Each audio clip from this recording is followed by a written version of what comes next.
नमस्कार मित्रों, अमराक्षी तंत्र में आप सभी का स्वागत करता हूं और आशा करता हूं कि आप सभी लोग अच्छे से होंगे।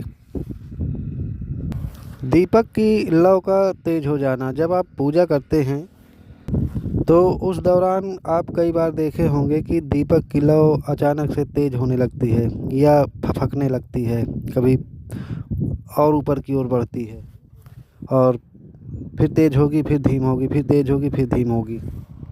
सपोज करिए कि आपके घर में नकारात्मक ऊर्जा है और आप उससे पीड़ित हैं और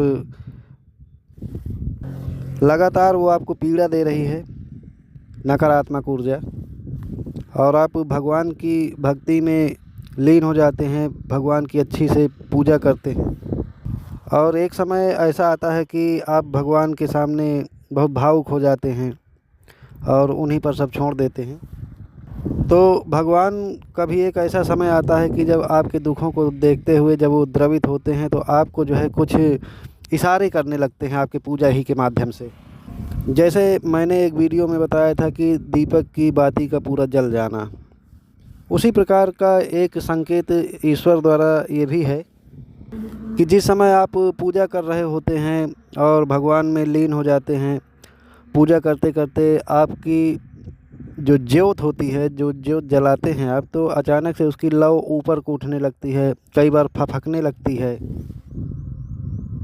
तो अगर आप नहीं जानते हैं तो इस बात को आज मैं बता रहा हूँ कि इसका संकेत आखिर होता क्या है। इसका सीधा सीधा संकेत होता है कि आप जो भी कर रहे हैं वो सही दिशा में कर रहे हैं, आपका काम जो है जो भी होगा वो शुभ होगा और आप जो जिस लय से आप भक्ति कर रहे हैं भगवान की, उसी लय में आप लीन रहिए। देर सवेर हो सकती है पर आपका जो ये दीपक का जो संकेत है वो भगवान कैसे कैसे इशारे कर रहे हैं और कैसे कैसे आपके कष्ट दूर हो रहे हैं ऊपर ही ऊपर, तो उसका संकेत बता रहा हूँ मैं। पहला संकेत तो ये है कि आपके घर से नकारात्मक ऊर्जा कमज़ोर हो रही है धीरे धीरे, और धीरे धीरे करके वो ख़त्म होना शुरू हो रही है। जब आप देखते हैं कि दीपक की लौ जो है अचानक से तेज़ होने लगी है और फफकने भी लगी है, तो आप ये मान के चलिए कि आपके घर में जो नकारात्मक ऊर्जा है वो धीरे धीरे अब कमज़ोर हो रही है और आपको पूजा से जो है हटाने का प्रयत्न भी करेगी और आपको वो नहीं चाहेगी कि आप पूजा पाठ करें, क्योंकि अब उसको कष्ट होना चालू हो गया है। तो आप इससे ज़रूर सावधान रहिएगा, क्योंकि अब सकारात्मक ऊर्जा का संचार हो रहा है आपके घर में, भगवान ने इशारा कर दिया, संकेत कर दिया, तो वो कभी नहीं चाहेगी नकारात्मक ऊर्जा कि आपके शरीर में, आपके घर में सकारात्मक ऊर्जा का वास हो। इसका अगला संकेत है वास्तु दोष। यदि आपके घर में किसी भी प्रकार का वास्तु दोष है तो वो भी धीरे धीरे करके ख़त्म होना शुरू हो जाएगा और एक समय आएगा कि धीरे से वो सब ख़त्म हो जाएगा। नकारात्मक ऊर्जाओं के कारण जो आपके घर में कभी अनबन हो जाती है, एक दूसरे की बात नहीं मानते हैं, तो ये धीरे धीरे ये भी ख़त्म होना शुरू हो जाता है। सकारात्मकता आने लगती है, नकारात्मक विचार भी दूर होने लगते हैं और आपस में मेल जोल बढ़ना शुरू हो जाता है। जल्द ही कोई रुका हुआ काम आपका बन जाएगा। कुछ ही समय में आप देखेंगे कि जो बनते हुए काम बिगड़ जाया करते थे वो धीरे धीरे बनना शुरू हो जाते हैं।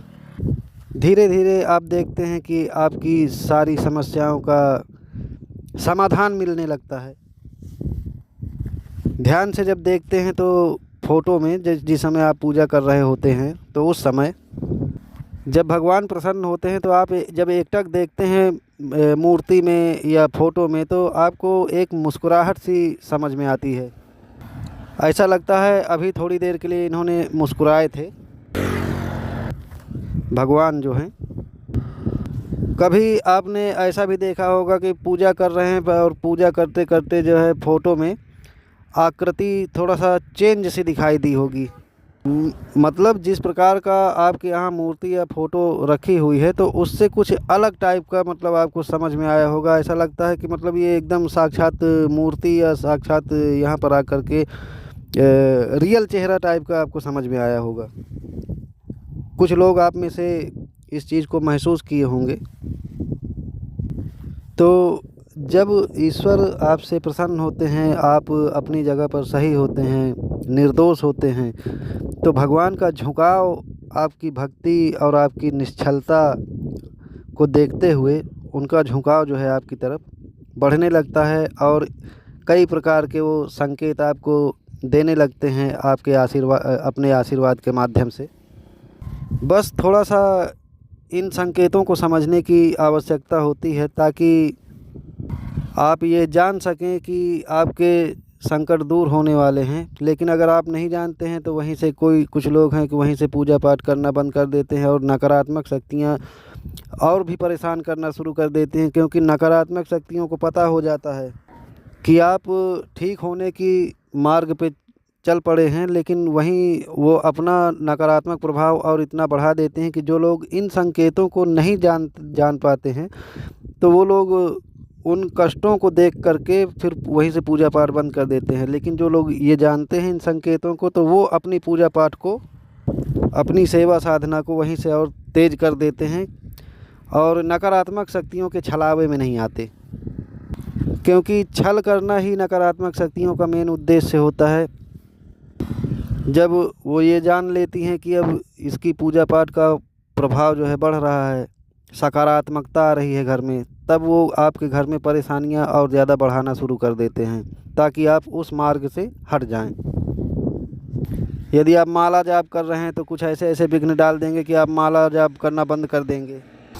कई बार ऐसा होता है कि आप माला उतार कर रख देते हैं या माला फेंक देते हैं। कई बार आपको नकारात्मक शक्तियाँ इतना क्रोध दिला देती हैं कि आप माला ही तोड़ करके फेंक देते हैं। तो जब वो देख लेती हैं कि आपके पास सकारात्मक ऊर्जा का वास होने लगा है, आपका ऑरा तेज होने लगा है, तब वो ऐसी ऐसी परेशानियां खड़ी कर देती हैं कि आपको बिल्कुल से उस पूजा पाठ से, ध्यान साधना से, भक्ति से, भगवान के प्रेम से पूरी तरह से भटका देती हैं बहुत चतुराई के साथ। और आप जो है उनके प्रभाव में आ करके उस मार्ग से बिल्कुल हट जाते हैं। आप में इतनी नकारात्मकता भर देती हैं आपके विचारों में कि फिर ऐसा लगने लगता है कि अरे भगवान कुछ नहीं होता है, मैं इतना पूजा पाठ कर रहा हूँ, इतना सेवा कर रहा हूँ, और फिर जितनी ही पूजा पाठ करता जा रहा हूँ उतना ही ज़्यादा जो है परेशानियाँ बढ़ती चली जा रही हैं। इससे अच्छा तो नहीं करते, छोड़ो, हटाओ, जाने दो।